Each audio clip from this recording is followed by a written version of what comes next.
Hello friends, आप सभी का स्वागत है आज के इस वीडियो क्लास में। और आज की इस वीडियो क्लास में हम लोग पढ़ने वाले हैं यूरोप के बारे में। ये हमारा लुसेंट ज्योग्राफी का वन लाइनर वीडियो सीरीज चल रहा है, जिसके अंतर्गत हम लोग महाद्वीप के बारे में पढ़ रहे हैं।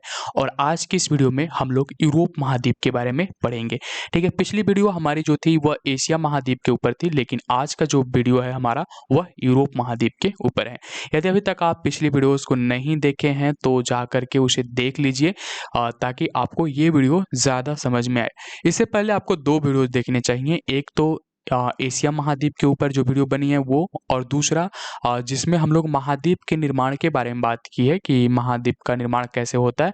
ये दो वीडियोज़ अगर आप देखे नहीं हैं तो आपको देख लेना चाहिए, उसके बाद ये क्लास आपके लिए ज़्यादा आसान लगेगी। चलिए, यहाँ पर हमें शुरू करना है यूराल।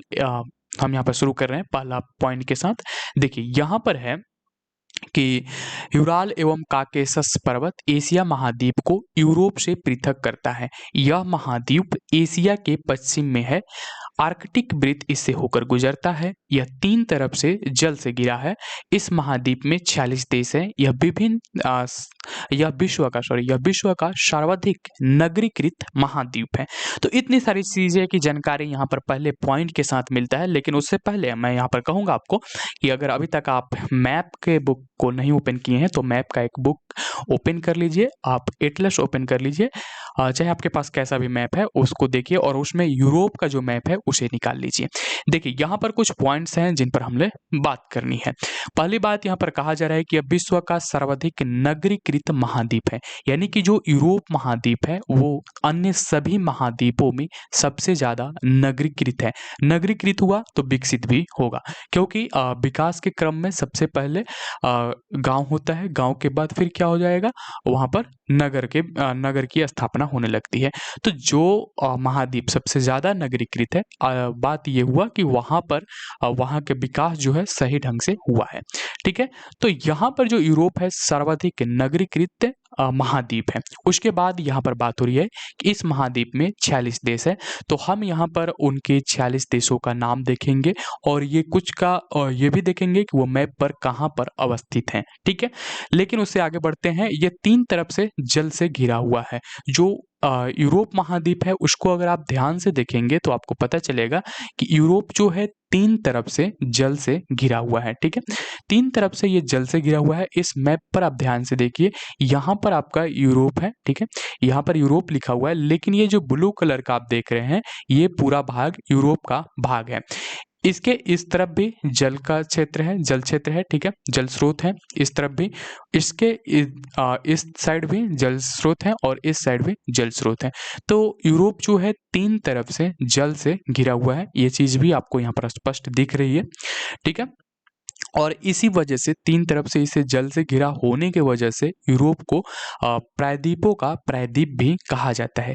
दरअसल बात यह है कि यूरोप खुद तीन तरफ से जल से घिरा हुआ है, और इसके कई देश, यानी कि यूरोप के कई ऐसे देश हैं जो तीन तरफ से जल से घिरे हुए हैं। और पिछली वीडियो में हम लोगों ने बात किया था कि प्रायद्वीप उस क्षेत्र को कहते हैं, उस संरचना को कहते हैं जो कि तीन तरफ से जल से घिरा हुआ हो और एक तरफ से मुख्य भूमि से जुड़ा हुआ हो, उसे हम लोग प्रायद्वीप कहते हैं। तो उस परिभाषा के अनुसार यूरोप जो है एक प्रायद्वीप यहाँ पर बनाता है, और ये कई सारे प्रायद्वीपों के कई सारे प्रायद्वीपीय देश इसमें शामिल है यूरोप में। इस वजह से यूरोप को प्रायद्वीपों का प्रायद्वीप भी कहा जाता है। आगे बढ़ेंगे यहाँ पर तो हमें एक और फैक्ट याद रखना है कि जो आर्कटिक वृत्त है इससे होकर गुजरता है। तो आर्कटिक वृत्त की बात करें तो ये जो है वह यूरोप के इस भाग से होकर के इस तरह से गुजरता है। ठीक है, आर्कटिक वृत्त इस भाग से होकर गुजरता है यूरोप के। ठीक है, ये भी ध्यान में आपको रखना है। आगे फिर यहाँ पर हम देखेंगे तो बात हो रही है कि जो यूराल एवं काकेशस, सॉरी, यहाँ पर बात है कि यह महाद्वीप जो है एशिया के पश्चिम में है। अगला पॉइंट जो हमें देखना है कि क्या ये सच में जो यूरोप महाद्वीप है वो एशिया महाद्वीप के पश्चिम में स्थित है। तो हम लोगों ने पिछली क्लास में बात किया था कि जब भी हमें मैप देखना होता है हम इस सिंबल का यूज करते हैं, इस सिंबल का उपयोग करते हैं। इसके ऊपर हम उत्तर दिशा को मानते हैं और इसके नीचे उत्तर के जस्ट विपरीत जो है दक्षिण दिशा को मानते हैं। इस साइड यहाँ पर हम पूरब दिशा मानते हैं और पूरब के अपोजिट हम यहाँ पर पश्चिम दिशा मानते हैं। तो इसी दिशा सूचक का हम उपयोग करेंगे यहाँ पर ये समझने के लिए कि क्या सच में एशिया के पश्चिम में यूरोप है। तो यहाँ पर एशिया हमारे सामने है, एशिया के ऊपर मैं इस दिशा सूचक को बनाता हूँ, ठीक है, इस तरह से। अब देखिए ऊपर में क्या लिखेंगे, उत्तर लिखेंगे, नीचे क्या लिखेंगे, दक्षिण लिखेंगे, इस साइड पूरब लिखेंगे और इस साइड पश्चिम लिखेंगे। तो अब आपको यहाँ पर स्पष्ट हो गया होगा कि जो ये यूरोप है, ठीक है, ये यूरोप जो है वो एशिया के पश्चिम में स्थित है, क्योंकि ये हमारा एशिया है पीला वाला भाग। तो यहाँ पर आपको साफ समझ में आ रहा है कि जो यूरोप है वो एशिया के पश्चिम में स्थित है, ठीक है। ये चीज भी आपका क्लियर हो गया। आगे बढ़ेंगे। आगे यहाँ पर फिर एक बात क्लियर हमें करना है कि यूराल एवं काकेशस पर्वत जो है महाद्वीप को, ठीक है, यूराल एवं काकेशस पर्वत की बात हो रही है। ये जो है एशिया महाद्वीप और यूरोप को एक दूसरे से पृथक करता है। तो यहाँ पर सबसे पहले हम यूराल और काकेशस पर्वत को समझते हैं कि ये कहाँ पर अवस्थित है। देखिए यूराल और काकेशस पर्वत जो है वो क्या करते हैं, एशिया महाद्वीप को यूरोप से अलग करते हैं। यानी कि ये जो दो महाद्वीप हैं, एशिया महाद्वीप और यूरोप महाद्वीप, ये एशिया और यूरोप महाद्वीप इन दोनों को क्या करता है, एक दूसरे से अलग करता है, ठीक है। देखिए यहाँ पर जो आप इस तरह से जो संरचना यहाँ पर बनता है, यहीं पर आपका यूराल पर्वत है, ठीक है। यहाँ पर कौन सा पर्वत है, यूराल पर्वत है, ठीक है। और यहाँ पर जो है, यहाँ पर काकेशस पर्वत यहाँ पर स्थित है, काकेशस पर्वत जो है यहाँ पर स्थित है। तो इस चीज को आप यहाँ पर सिर्फ अभी के लिए मैप में ध्यान दे लीजिए कि यूराल पर्वत जो है यहाँ पर स्थित है और काकेशस पर्वत जो है यहाँ पर स्थित है। इसको भी हम मैप में देखेंगे। चलिए सबसे पहले यूराल एवं काकेशस पर्वत को हम यहाँ पर मैप में देखते हैं। देखिए आपको यहाँ पर यूराल पर्वत दिख जाएगा और दूसरा यहाँ पर काकेशस माउंटेन भी दिख जाएगा। यहाँ पर आपको ब्लैक सी दिख रहा होगा, ब्लैक सी के पूर्व में यहाँ पर क्या है, काकेशस पर्वत है, ठीक है। तो ये ब्लैक माउंटेन, ब्लैक सी यहाँ पर दिख रहा होगा और उसके बगल में काकेशस माउंटेन है। यहाँ पर काकेशस माउंटेन के दक्षिण में आपको इजराइल और इराक दिखेगा, साथ ही साथ सीरिया भी दिखेगा, ठीक है। इसके स्थान को आप यहाँ से समझ सकते हैं। और यहाँ पर आपको यूराल माउंटेन दिखेगा जो इस तरह से एक प्राकृतिक जो है सीमा बनाती है एशिया और यूरोप के बीच, ठीक है। एशिया और यूरोप के बीच ये क्या करती है, एक प्राकृतिक सीमा बनाती है एशिया और यूरोप के बीच, ठीक है। ये एशिया और यूरोप के बीच क्या करती है, एक प्राकृतिक सीमा बनाती है। इस तरफ के भाग को, इस तरफ के पूरे भाग को क्या कहा जाता है, एशिया कहा जाता है। और इस तरफ के भाग को, जो यहाँ तक के भाग हैं, इनको जो है यूरोप कहा जाता है, ठीक है। तो आप यहाँ पर दो पर्वतों को देख लिए, यूराल माउंटेन और काकेशस माउंटेन। ये दोनों क्या करती हैं, एशिया को क्या करते हैं, यूरोप से अलग करते हैं, ठीक है, जो कि प्राकृतिक सीमा का निर्माण करते हैं, ठीक है। चलिए आगे अब हमें देखना है यहाँ पर दो तीन चीजें और भी यहाँ पर देख लीजिए। देखिए जैसे कि यहाँ पर आप देखेंगे तो यहाँ पर हमें 7 महाद्वीप दिखाए गए हैं इस मानचित्र में, ठीक है। एक तो आपको एशिया महाद्वीप दिख रहा होगा जिसके बारे में हम लोग पढ़ चुके हैं, तो आपको एशिया महाद्वीप को पहचानना अब आसान हो गया होगा, ठीक है। तो यहाँ पर आप एशिया महाद्वीप को बड़े आसानी से पहचान सकते हैं कि ये हमारा एशिया महाद्वीप है, ये पूरा पीला वाला जो भाग है ये एशिया महाद्वीप है, ठीक है। उसके बगल में पश्चिमी साइड में आपको यहाँ पर यूरोप महाद्वीप दिख रहा होगा ब्लू कलर का, ठीक है। और यूरोप के भी पश्चिम में जब आएंगे तो आपको यहाँ पर अमेरिका दिखेगा, एक तो उत्तरी अमेरिका है और दूसरा जो है वह दक्षिणी अमेरिका है, ठीक है। अब यूरोप के नीचे यानी कि दक्षिण की ओर जाएंगे तो आपको अफ्रीका महाद्वीप दिखेगा और अफ्रीका के आप पूर्व में आ जाएंगे दक्षिण पूर्व में, ठीक है। यहाँ पर इस तरह से हो जाएगा, तो ये क्या हो जाएगा, यहाँ पर पूर्व हो जाएगा, यहाँ पर दक्षिण हो जाएगा। तो जब दक्षिण पूर्व में आएंगे तो आपको यहाँ पर ऑस्ट्रेलिया दिख जाएगा। अब देखिए यहाँ पर मैं समझाने ये चाहता हूँ कि जो यूरोप है, ठीक है, जो यूरोप महाद्वीप है वो ऑस्ट्रेलिया से क्या है, बड़ा है, ठीक है, ये ऑस्ट्रेलिया महाद्वीप से बड़ा है, बाकी सभी महाद्वीपों से क्या है, ये छोटा है। तो ये फैक्ट भी आपको यहाँ पर समझ में आ गया होगा, ध्यान में रखिएगा। चलिए यहाँ पर हम यूरोप के कुछ देशों को देख लेते हैं ताकि उनका नाम और मैप पर उनकी स्थिति को देख लेते हैं। उसके बाद यहाँ पर उनके नाम को भी एक बार पढ़ लेंगे ताकि कभी पूछा जाए तो जो महत्वपूर्ण देश हैं उनको कम से कम हम ध्यान में रख पाए। ठीक है, यहाँ पर आपको सबसे पहले जो दिख रहा होगा वह इटली दिख रहा होगा, साफ यहाँ पर इटली है। ठीक है, तो इटली जो है वह कहाँ पर है, इटली जो है हमारा वह यूरोप महाद्वीप में है। ठीक है, इटली कहाँ पर है, यूरोप महाद्वीप में हमारा इटली है। ठीक है, उसके बाद यूरोप के जस्ट आगे आपको दिखेगा यूगोस्लाविया, यहाँ पर आपको यूगोस्लाविया दिख रहा होगा। यूगोस्लाविया के आप देखेंगे आगे तो यहाँ पर आपको रोमानिया दिख जाएगा, रोमानिया के नीचे आपको जो है बुल्गारिया दिख जाएगा। रोमानिया के ये दक्षिण में हो गया, ठीक है, बुल्गारिया।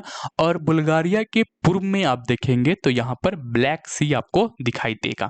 ठीक है, ब्लैक सी आपको दिखाई देगा और ब्लैक सी के नीचे आपको यहाँ पर टर्की दिखाई देगा।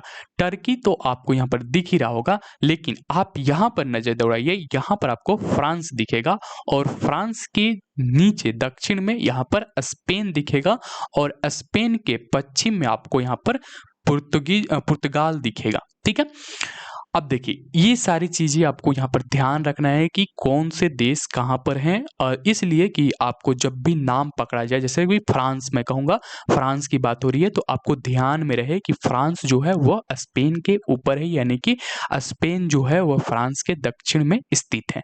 ठीक है, उसके बाद यहाँ पर आपको जर्मनी दिखाई देगा और जर्मनी के बाद यहाँ पर पोलैंड, पोलैंड के बगल में ही आपको उसके नीचे चेकोस्लोवाकिया दिखेगा और चेकोस्लोवाकिया के नीचे ऑस्ट्रिया दिखेगा और ऑस्ट्रिया के नीचे आपको हंगरी दिखेगा। ठीक है, और हंगरी के जस्ट यहाँ पर हम कह सकते हैं कि उत्तर पूर्व में आपको यूक्रेन दिखेगा। ठीक है, यूक्रेन दिखेगा। तो ये कुछ महत्वपूर्ण देश थे जिनका यहाँ पर आपको मैप में नाम मैं दिखा रहा हूँ।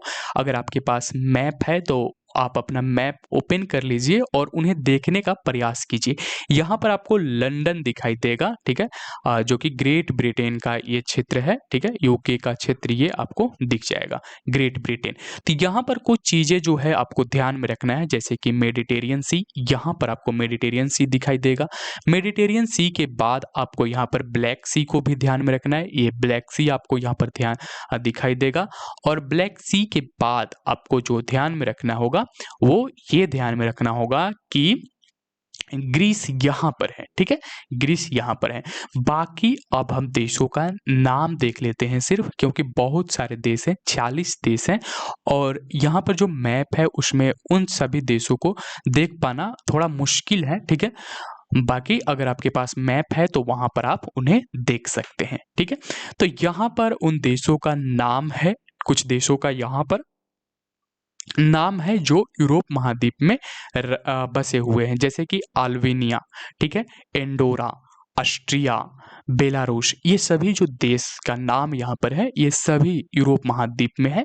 Belgium, Bosnia, Herzegovina, Bulgaria, Bulgaria को ध्यान में रखिएगा, क्रोएशिया, साइप्रस, चेक गणराज्य, Denmark, Estonia, Finland, France, Germany, यूनान, Hungary, Iceland, Ireland, Italy, Kosovo, Latvia, Liechtenstein, Lithuania, Luxembourg, Malta, Moldova, Monaco, ये सभी जो देश का नाम आप देख रहे हैं ये सभी जो है कहाँ पर है, यूरोप महाद्वीप में है।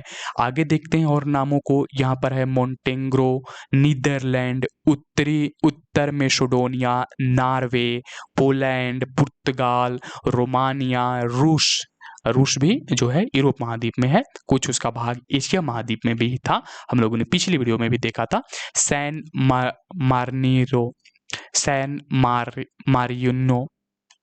मारिनो, सर्बिया, और उसके बाद है Slovakia, Slovenia, Spain, Sweden, Switzerland, New York, United kingdom.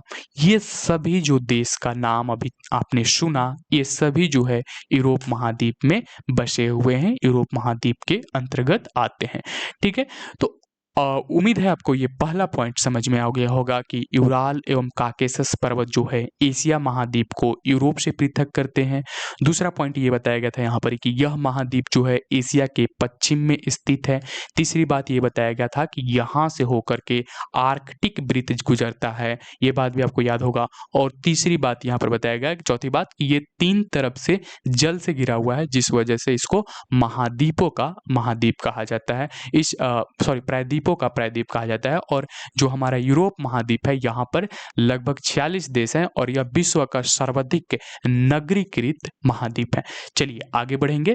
यहाँ पर आपको दिखाई दे रहा होगा अगला पॉइंट कि जो यूरोप को प्रायद्वीपों का प्रायद्वीप कहा जाता है। तो इसके बारे में हम लोगों ने बात किया है कि क्यों कहा जाता है, क्योंकि ये खुद जो यूरोप महाद्वीप है ये 3 तरफ से जलों से घिरा हुआ है और इसके जो अधिकांश देश हैं वो प्रायद्वीपीय देश हैं, क्योंकि वो 3 तरफ से जल से घिरे हुए हैं।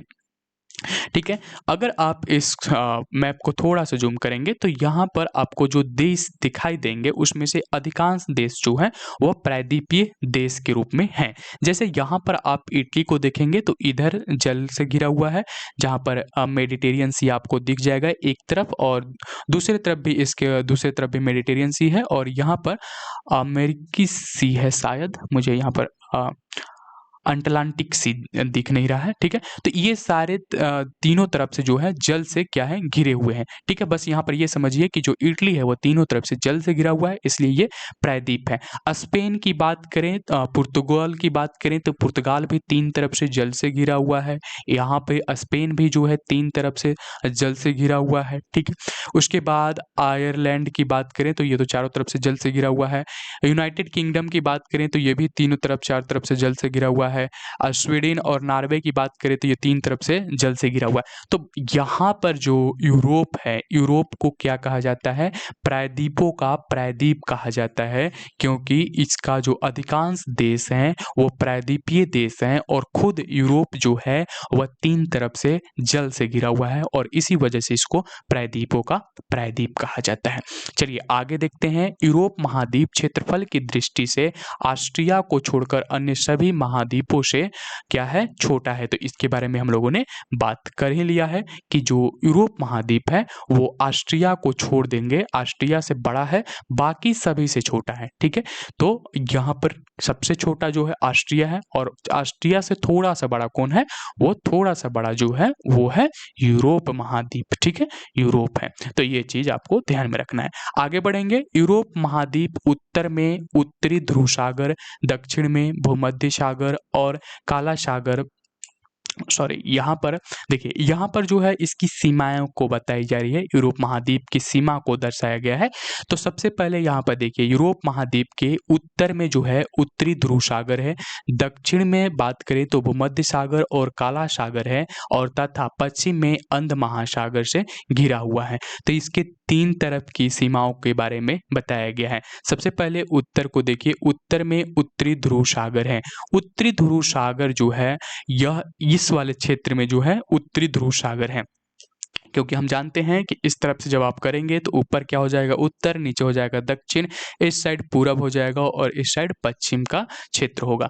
तो यहाँ पर उत्तरी जो क्षेत्र है उसी क्षेत्र को उत्तरी ध्रुव सागर से घिरा हुआ है, और उत्तरी ध्रुव सागर को जो है आर्कटिक महासागर भी कहा जाता है। तो उत्तरी ध्रुव सागर को हम आर्कटिक महासागर के नाम से भी जानते हैं, महासागर के नाम से भी जानते हैं।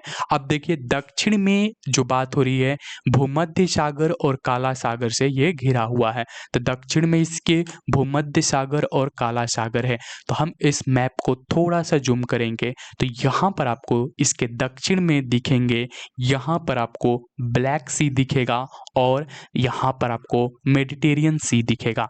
तो ये जो दो पानी के स्रोत हैं, चाहे वो ब्लैक सी हुआ चाहे मेडिटेरियन सी हुआ, मेडिटेरियन सी को भूमध्य सागर कहा जाता है, ठीक है। तो जो मेडिटेरियन सी है यहाँ पर ये यूरोप के दक्षिण में है और जो ब्लैक सी है ये भी यूरोप के दक्षिणी सीमा में है या दक्षिणी सीमा का निर्माण करते हैं। ये पश्चिम में अंध महासागर है, तो पश्चिम का क्षेत्र ये हुआ और इस क्षेत्र में अंध महासागर है। अंध महासागर को अटलांटिक ओशन भी कहा जाता है, ठीक है।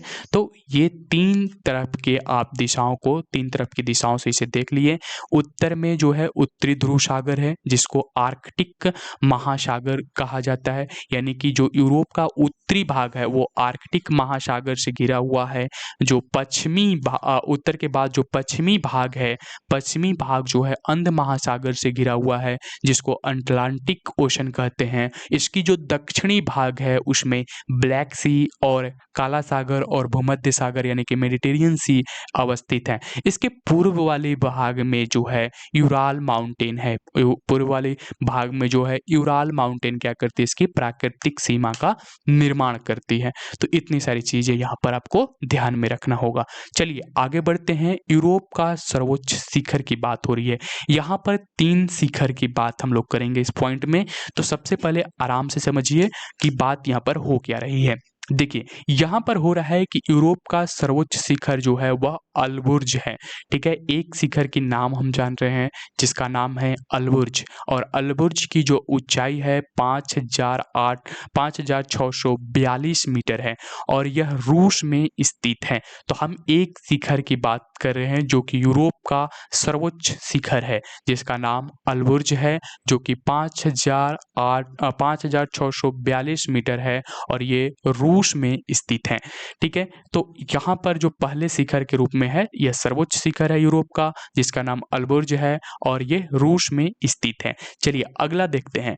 अगली बात हो रही है कि आल्प्स की सबसे ऊंची चोटी जो है वह माउंट ब्लैक है। तो एक पर्वत श्रृंखला है जिसका नाम है आल्प्स और इस पर्वत श्रृंखला की सबसे ऊंची चोटी जो है वह माउंट ब्लैक है, जो कि जिसकी ऊंचाई जो है 4,810 मीटर है, ठीक है। 4,810 मीटर है और ये फ्रांस में स्थित है। उसके बाद यहाँ पर आल्प्स की ही एक और चोटी मेटरहॉर्न की बात हो रही है जिसकी कुल ऊंचाई 4,478 मीटर है और ये चोटी जो है मेटरहॉर्न, ये चोटी स्विट्जरलैंड और इटली की सीमा पर स्थित है। इसको थोड़ा सा आसान करने के लिए यहाँ पर मैं कुछ चीजें लिख रहा हूँ, उसको ध्यान से देखिए।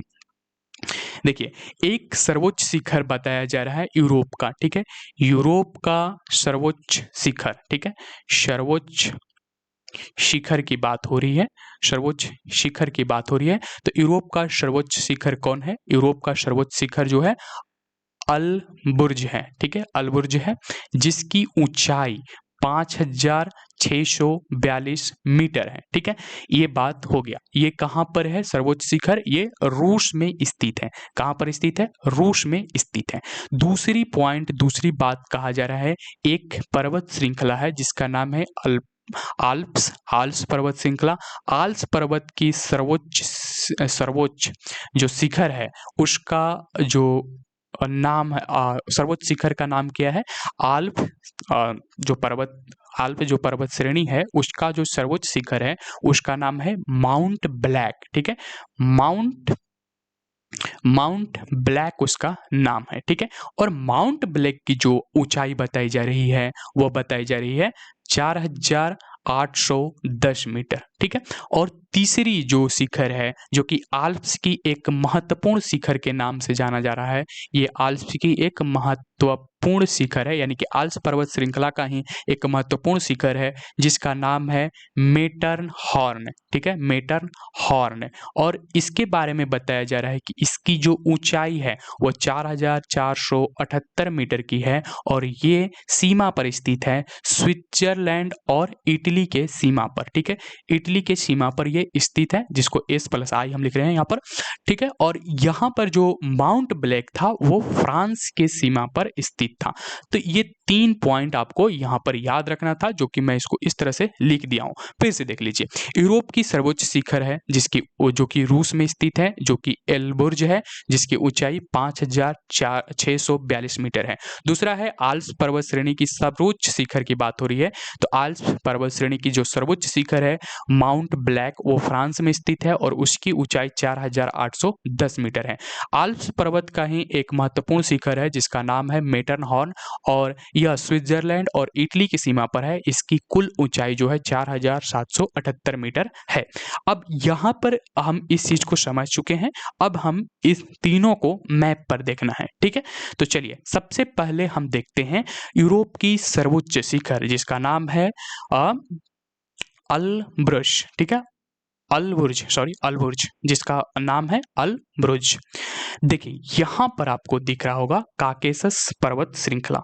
काकेशस पर्वत श्रृंखला में ही जो एक चोटी है जिसका नाम है अल्ब्रुज। अल्ब्रुज जो है यूरोप की सबसे ऊंची श्रृंखला है, सबसे ऊंची चोटी है, सबसे ऊंची चोटी जो है अल्ब्रुज है, जो कि रूस में स्थित है। ठीक है, ये कहाँ पर है? रूस में स्थित है।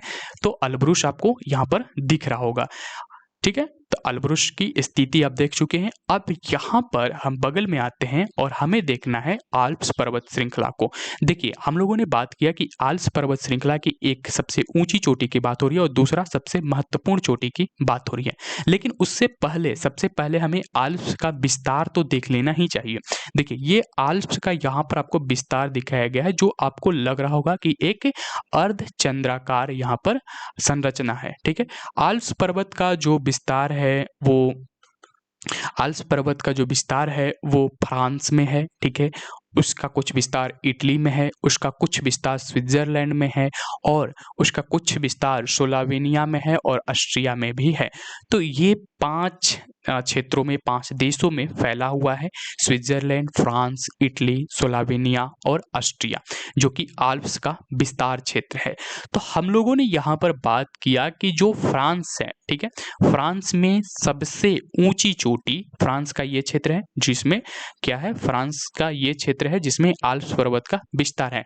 तो इसी फ्रांस के इस क्षेत्र में, आल्प्स के इस क्षेत्र में जो है आल्प्स की सबसे ऊंची चोटी माउंट ब्लैक स्थित है। ठीक है, इसमें सबसे ऊंची चोटी जो है माउंट ब्लैक स्थित है, माउंट ब्लैक। ठीक है, माउंट ब्लैक को अभी हम लोग मैप पर देखेंगे, लेकिन ये समझ लीजिए कि ये फ्रांस के इस वाले क्षेत्र में जो है माउंट ब्लैक स्थित है। और आल्प्स की मेटरहॉर्न चोटी जो है वह स्विट्जरलैंड और इटली की सीमा पर अवस्थित है। तो हमें यहाँ पर इटली दिखाई दे रहा है और हमें इस तरफ स्विट्जरलैंड भी दिखाई दे रहा है और इनकी हमें यहाँ पर सीमा भी दिखाई दे रहा है। तो हमें उम्मीद है कि इसी सीमा के आसपास जो है मेटरहॉर्न जो है स्थित होगा। ठीक है, तो अभी हम सिर्फ यहाँ पर अनुमान लगा रहे हैं कि मेटरहॉर्न कहाँ पर होगा। ठीक है, तो यहाँ पर इटली है, यहाँ पर स्विट्जरलैंड है, इसी की सीमा पर जो है मेटरहॉर्न है। और फ्रांस के जिस भाग में, फ्रांस के उस क्षेत्र में माउंट ब्लैक होगा जहाँ पर आल्प्स का विस्तार हुआ है। अब हम इन दोनों पर्वतों को अलग अलग मैप्स पर देखते हैं। यहाँ पर आप देख रहे हैं ये फ्रांस की मैप है और फ्रांस के मैप में आपको यहाँ पर माउंट ब्लैंस करके दिखेगा, जो कि यहाँ पर स्थित है। यहाँ पर ये माउंट ब्लैंस है। ठीक है, ठीक है, तो ये माउंट ब्लैंस है जो कि फ्रांस में स्थित है, आल्प्स पर्वत के उन क्षेत्रों में स्थित है, आल्प्स पर्वत के उन क्षेत्रों में स्थित है जो कि फ्रांस में अवस्थित है। ठीक है, तो ये आपका यहाँ पर माउंट ब्लैंस था। चलिए आगे बढ़ेंगे। यहाँ पर आप देखेंगे कि ये स्विट्जरलैंड का क्षेत्र है, स्विट्जरलैंड का वो क्षेत्र जिसमें आल्प्स पर्वत का विस्तार है और पूरा स्विट्जरलैंड का यहाँ पर नक्शा आपको सामने है। तो इसी स्विट्जरलैंड के इटली वाले सीमा पर यहाँ पर आप देखेंगे कि यहाँ पर आपको दिख जाएगा द मेटरहॉर्न। द मेटरहॉर्न आपको यहाँ पर दिख जाएगा और द मेटरहॉर्न की कुल ऊंचाई कितना है 4,478 मीटर। तो ये आपका इटली का सीमा इस तरफ से है, ये इटली का सीमा आपको दिख रहा है इस तरफ से गया है, और ये जो है पूरा स्विट्जरलैंड की सीमा है इसी के ऊपर से।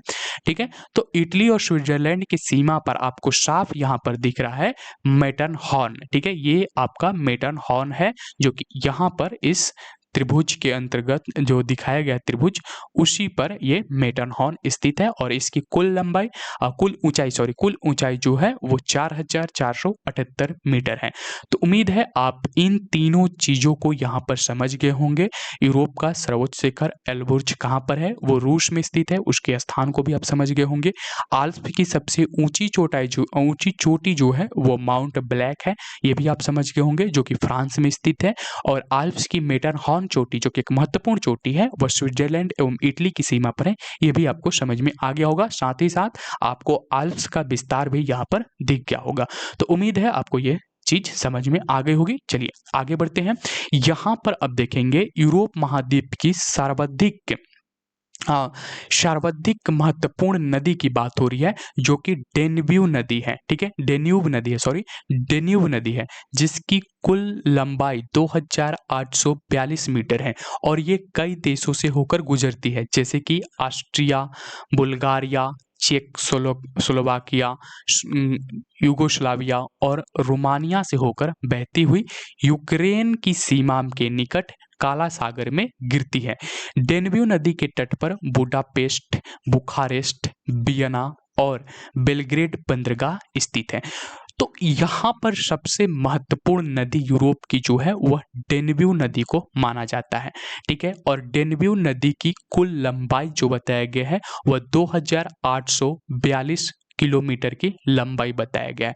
ये ऑस्ट्रिया से होकर गुजरता है, ऑस्ट्रिया के साथ साथ ये बुल्गारिया से होकर गुजरता है, बुल्गारिया के साथ साथ ये चेक स्लोवाकिया से होकर गुजरता है, और इसके साथ ही साथ ये यूगोस्लाविया से होकर भी गुजरता है, और यूगोस्लाविया के बाद ये रोमानिया से होकर गुजरता है, और यूक्रेन की सीमा के निकट काला सागर में गिरता है। ये कहाँ पर गिरता है? काला सागर में गिरता है। ठीक है, वही काला सागर जो यूरोप के दक्षिण में स्थित है। ठीक है, तो यहाँ पर जो हमें देखना है पूरा मैप वो डेन्यूब नदी के अनुसार देखना है। ठीक है, यहाँ पर जो मैप है वो डेन्यूब नदी के अनुसार है। तो सबसे पहले डेन्यूब नदी को आप देखिए, ये आपको यहाँ पर डेन्यूब नदी जो है ब्लू कलर से आपका एक पानी का जो स्रोत दिखाया गया, ये जो आपका यहाँ पर दिख रहा है ये डेन्यूब नदी है। तो मैं इसको फिर से एक बार ऐसे चला देता हूँ, आपको डेन्यूब नदी का जो विस्तार है वो कम से कम समझ में आ जाए। तो ये डेन्यूब नदी का विस्तार है, जिसकी कुल लंबाई जो बताया गया है वो बताया गया है 2,842 मीटर, और ये डेन्यूब नदी बहते हुए आकर के यहाँ पर ब्लैक सी में मिल जाता है। ठीक है, अब देखिए इस डेन्यूब नदी जो है वह कई देशों से होकर गुजरता है।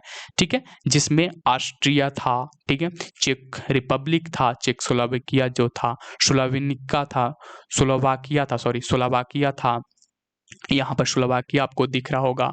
उसके बाद आप देखेंगे कि आगे आप जब बढ़ेंगे तो आपको यहाँ पर रोमानिया दिखेगा। ठीक है, यहाँ पर आपको रोमानिया दिखेगा, रोमानिया के बाद आपको यहाँ पर बुल्गारिया दिखेगा, और बुल्गारिया से होते हुए ये जाकर के मिल जाता है ब्लैक सी में। ठीक है, ब्लैक सी में जाकर के काला सागर में जाकर के ये मिल जाता है। अब यहाँ पर बात हो रही है कि इसके तट पर कई महत्वपूर्ण बंदरगाह हैं। कौन कौन से बंदरगाह की बात हो रही है?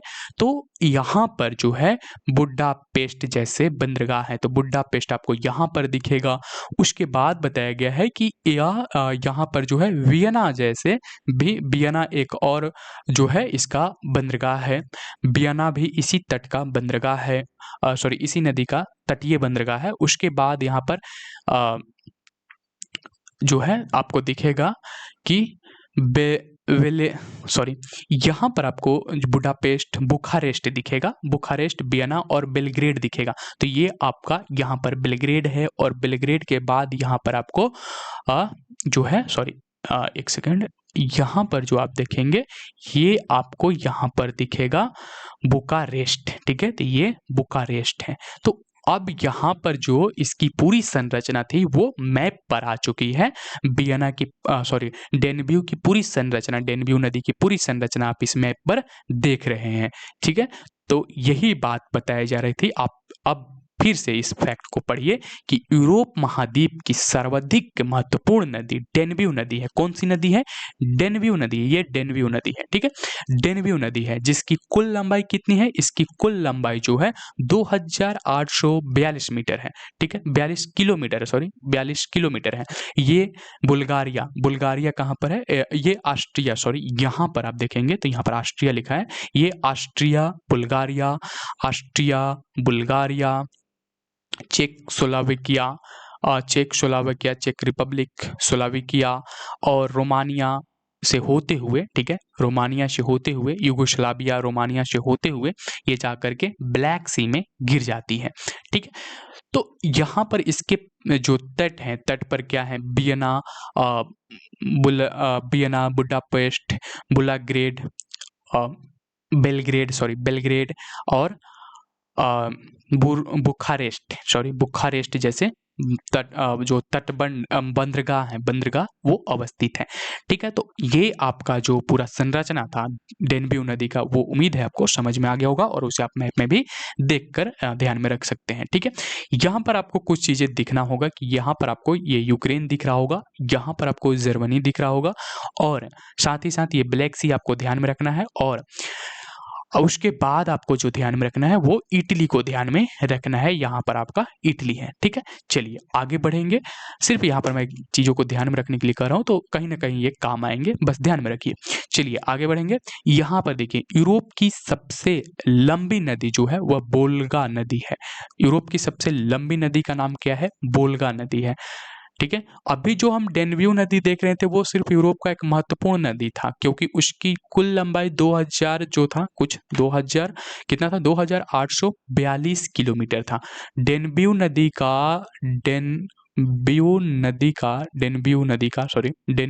का जो कुल लंबाई है 2842 किलोमीटर है, ठीक है। वहीं पर जो बोल्गा नदी है, ठीक है, बोल्गा नदी की कुल लंबाई, बोल्गा रिवर की जो कुल लंबाई बताया गया है, बोल्गा रिवर की जो कुल लंबाई बताया गया है वो कितना बताया गया है? वो 3687 किलोमीटर बताया गया है। तो अब यहाँ पर बोल्गा नदी क्या हो गया? यूरोप की सबसे लंबी नदी हो गया, ठीक है। सबसे लंबी नदी का खिताब किसको जाता है यूरोप की? वो बोल्गा नदी को जाता है, ठीक है। तो यहाँ पर बोल्गा नदी हुआ। आगे इसमें कहा जा रहा है कि इसे डॉन नदी के साथ मिला दिया गया। इससे काला सागर से होकर समुद्री जहाज जो है महाद्वीप के भीतरी भागों में जाने लगा है, ठीक है। तो यहाँ पर डॉन नदी को जो है वह बोल्गा नदी से मिलाया गया और इसको मिलाने से जो है काला सागर से होकर जो समुद्री जहाज है वह महाद्वीप के भीतरी भागों में जाने लगा। तो सबसे पहले हमें बोल्गा नदी को देखना है। देखिए यहाँ पर आपको बोल्गा रिवर दिख रहा होगा, ठीक है। ये बोल्गा रिवर की संरचना है। ये जो है बोल्गा रिवर की संरचना आप देख रहे हैं, इस तरह से ये बहती है बोल्गा रिवर, ठीक है। बोल्गा रिवर इस तरह से बहती है। और यहाँ पर आप दूसरी मैप में आप देखेंगे तो कुछ चीजें ज्यादा क्लियर होगा। देखिए यहाँ पर बोल्गा रिवर जो है वो बहती है। आपको ये बोल्गा रिवर की क्या है संरचना दिख रही होगी। ये इस तरह से बोल्गा रिवर बहती है और यहाँ पर आकर के वो ब्लैक सी से एक डॉन नदी निकलती है। यहाँ पर आपको दिख रहा होगा डॉन रिवर, जो कि बोल्गा रिवर से जाकर के यहाँ पर मिल जाती है। बोल्गा रिवर से आपको यहाँ पर मिलने की वजह से यह जो ब्लैक सी है, ब्लैक सी से होकर के जो जहाजें हैं वो इस प्रायद्वीप के भीतरी भागों में क्या जाती है? पहुंच जाती है, ठीक है। और ये जो आप देख रहे हैं यही बात यहाँ पर बताया जा रहा था आपको कि जो वोल्गा रिवर है वो यूरोप की सबसे बड़ी रिवर है, जिसकी लंबाई कुल लंबाई 3687 किलोमीटर है और इसमें डॉन नदी को मिला दिए जाने की वजह से काला सागर से होकर के जो समुद्री जहाज है वह महाद्वीप के भीतरी भागों में जाने लगते हैं। ठीक है, तो यहाँ पर दोनों चीज आपका क्लियर हो गया होगा, डॉन रिवर और वोल्गा रिवर। चलिए आगे बढ़ते हैं। यूरोप महाद्वीप का सबसे बड़ा नगर कौन सा है? तो यूरोप महाद्वीप का सबसे जो बड़ा नगर है वह लंदन है, और लंदन जो है वह टेम्स नदी के तट पर बसा हुआ है। टेम्स को थेम्स भी कहा जाता है, तो इससे ज़्यादा घबराने की बात नहीं है। टेम्स नदी के तट पर बसा हुआ है। आप देखेंगे कि ये जो टेम्स नदी है वह लंदन के लगभग बीच से गुजर जाती है। ये टेम्स नदी की संरचना है, ये इस तरह से बहती हुई यहाँ पर लंदन के बीच से होकर के गुजर जाती है। ये हमारा लंदन है, ठीक है। और यहाँ पर आपको दिख रहा होगा ऑक्सफोर्ड रीडिंग स्वीडन, ये कुछ जगह के नाम यहाँ पर आपको दिख रहा होगा, जो कि जो टेम्स नदी है वो लंदन के बीच से गुजरती है। और यही बात यहाँ पर समझाया जा रहा है कि यह जो महाद्वीप है, यूरोप का सबसे बड़ा महाद्वीप, जिसको लंदन के नाम से जानते हैं, और लंदन जो है बसा हुआ है टेम्स नदी के तटों पर। ठीक है, तो टेम्स नदी के तटों पर जो है लंदन बसा हुआ है। तो ये चीजें यहाँ पर इस मैप के माध्यम से पूरी तरह से क्लियर हो गया होगा आपके माइंड में। ठीक है, अब यहाँ पर आप देखेंगे कि ये जो है सदर्न सी में जाकर के मिल जाता है जो टेम्स नदी है। ठीक है, तो यहाँ पर भी आपको ये लंदन दिख रहा होगा, ये ऑक्सफोर्ड यहाँ पर है, और ये इसकी संरचना है जो जा करके साउथ सी में मिल जाता है, ये टेम्स नदी। ठीक है, चलिए अब हम आगे बढ़ेंगे, और आपको उम्मीद है ये चीज़ें समझ में आ गई होगी कि जो लंदन है वो यूरोप की सबसे बड़ी नगर है, और ये टेम्स नदी के तट पर बसा हुआ है। आगे देखते हैं, यहाँ पर है कि फ्रांस की राजधानी पेरिस है। तो सबसे पहले हमें पेरिस को देखना होगा मैप में, ठीक है, लेकिन सबसे पहले हम इस फैक्ट को पढ़ लेते हैं। देखिए, फ्रांस की राजधानी कहाँ पर है? पेरिस है, ठीक है, जो सीन नदी के तट पर बसा हुआ है। ये किस नदी के तट पर बसा हुआ है? सीन नदी के तट पर बसा हुआ है। यह विश्व का सुंदर नगर है, नगर माना जाता है, विश्व का सबसे सुंदर नगर माना जाता है। इसे फैशन की रानी भी कहा जाता है।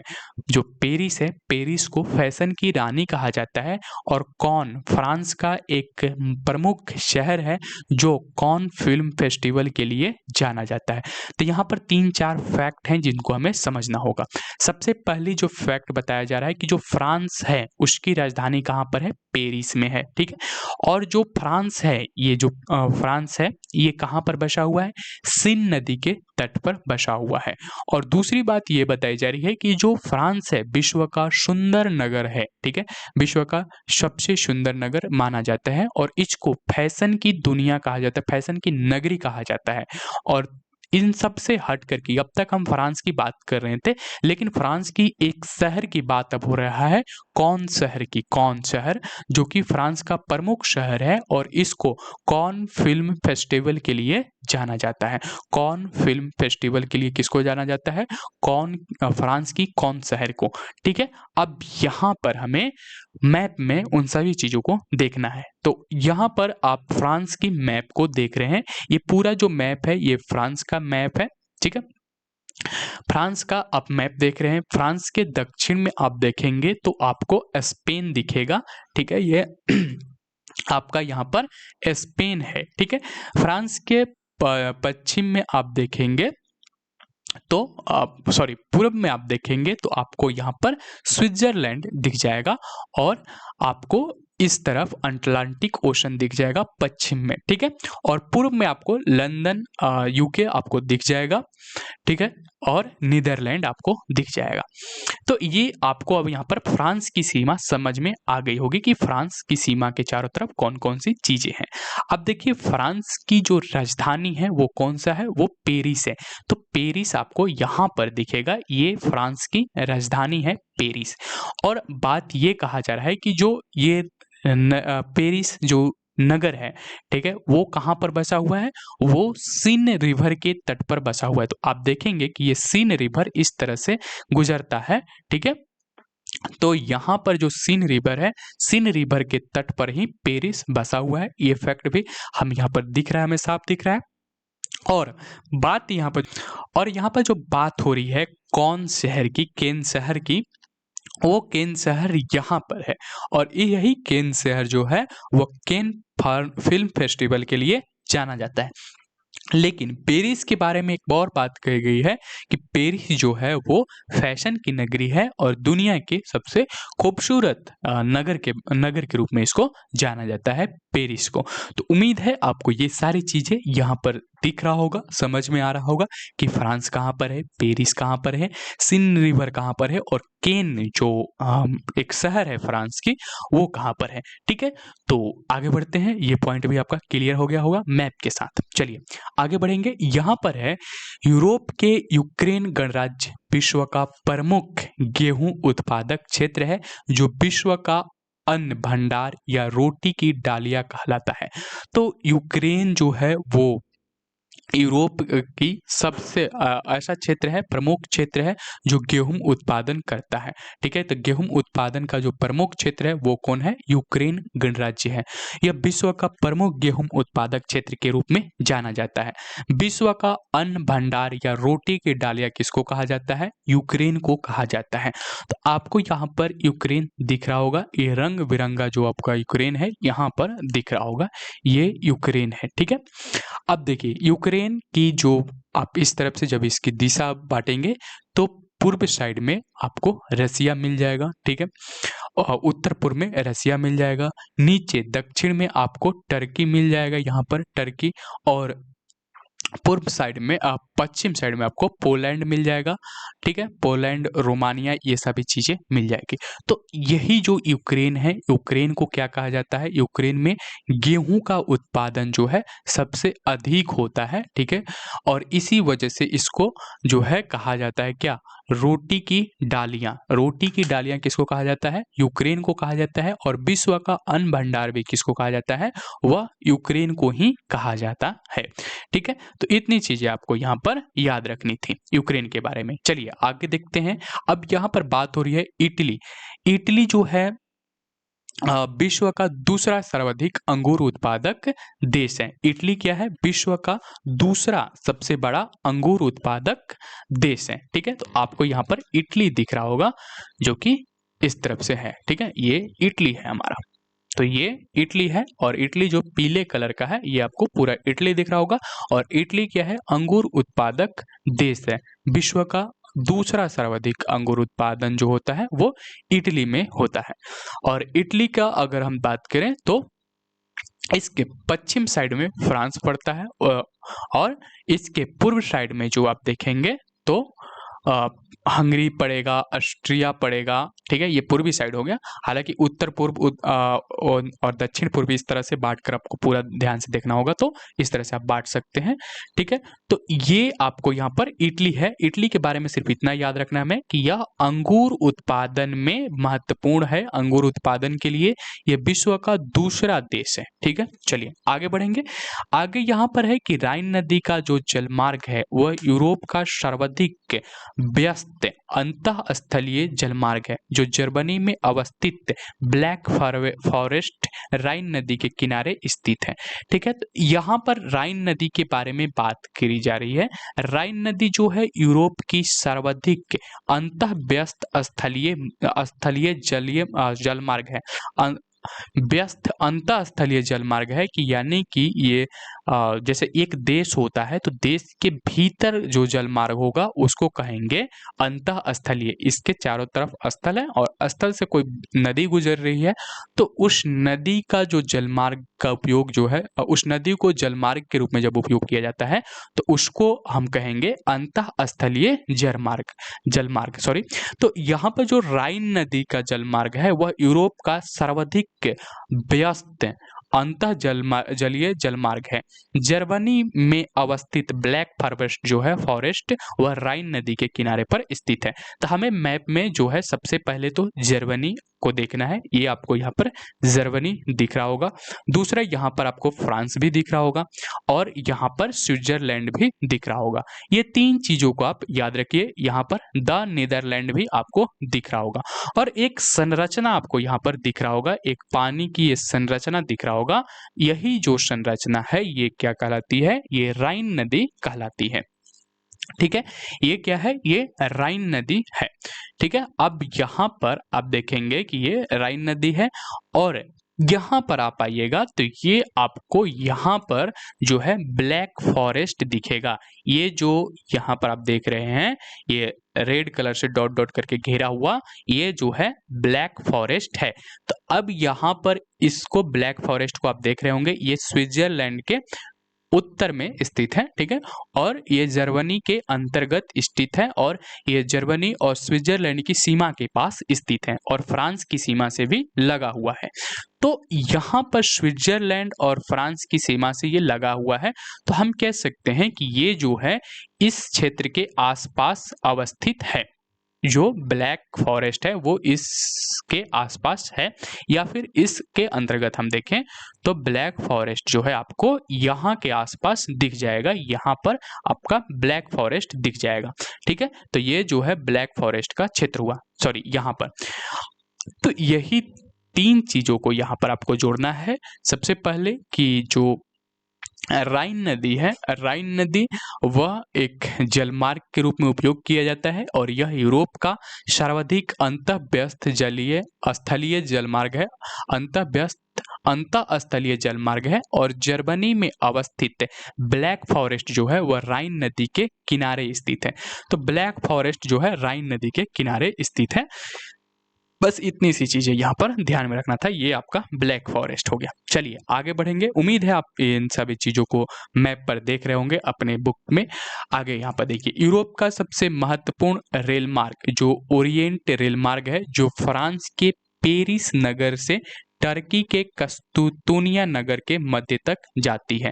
तो ये जो फ्रांस आप देख रहे हैं, फ्रांस के यूरोप की सबसे जो महत्वपूर्ण रेल मार्ग है जिसको ओरिएंट रेल मार्ग कहते हैं। ओरिएंट रेल मार्ग जो है वह फ्रांस के पेरिस नगर से स्थित हो स्टार्ट होकर के टर्की के जो है कस्तूतुनिया नगर के मध्य तक जाता है। ठीक है, तो यहाँ पर हमें सबसे पहले फ्रांस को देखना होगा, फिर टर्की को देखना होगा, जिससे होकर के ओरिएंट रेल मार्ग जो है जाता है।